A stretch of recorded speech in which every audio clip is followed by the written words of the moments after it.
Money signal, January 1st, 2026. As 2026 begins, global markets enter the new year with a sense of stability.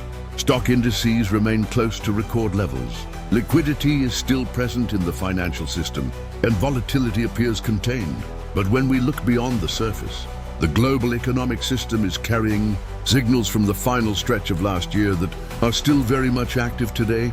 In the closing days of 2025, several developments aligned at the same time. Individually, none of them looked alarming. Together, they revealed a growing gap between financial markets and the real economy. Toward the end of December, Reuters reported that China's manufacturing activity remained in contraction for a ninth consecutive month. The Purchasing Managers' Index stayed below the level that separates expansion from contraction. This was not a short-term fluctuation. It reflected sustained weakness in demand, both within China and from international buyers. China remains one of the central engines of global production.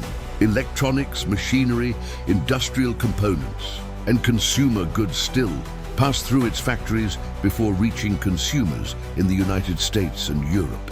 When production slows at this scale, it sends a broader signal. Global demand is softer. Companies are managing inventories more cautiously, and new orders are being placed with greater restraint. Lower industrial output also means reduced energy consumption, fewer shipments, and weaker demand for raw materials. These effects do not appear suddenly. They move gradually through supply chains, shipping routes, and pricing structures across the global economy. At the same time, another signal emerged from inside the US financial system. As institutions closed their year-end balance sheets, demand for short-term liquidity increased. Usage of the Federal Reserve's repo facility rose, reflecting a preference for holding cash, even temporarily. This behavior is typical at the end of a financial year.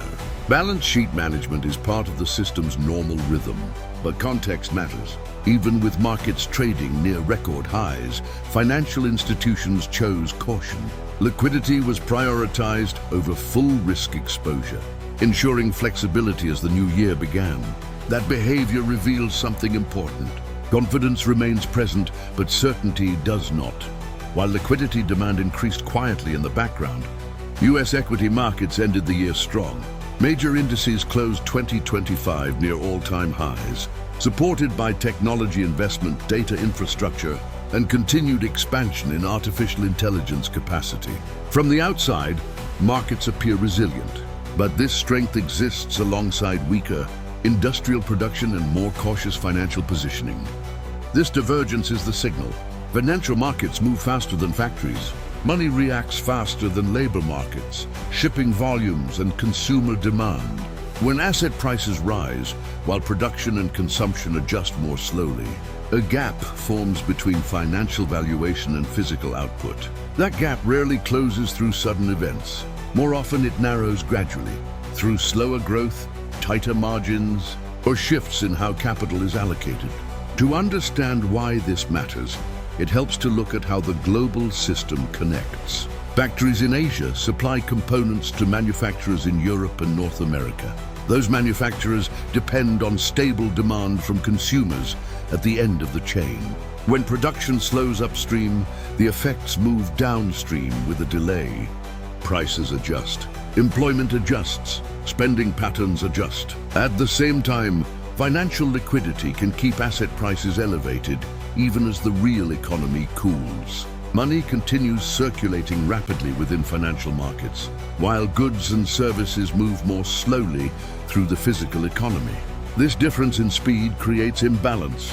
For central banks, this environment carries into 2026 with added complexity. Inflation has moderated compared to earlier periods, but growth remains uneven across regions and sectors. Easing policy too quickly risks renewed price pressure. Holding policy tight for too long risks slowing production and employment further. Diverging economic paths also affect currencies, capital flows, and trade balances. Money moves globally in seconds. Production moves in months and years. Policy must operate between those timelines. So what is today's money signal at the start of 2026? It is not a forecast. It is not a warning. It is a structural observation. Production in a key global manufacturing hub remains weak.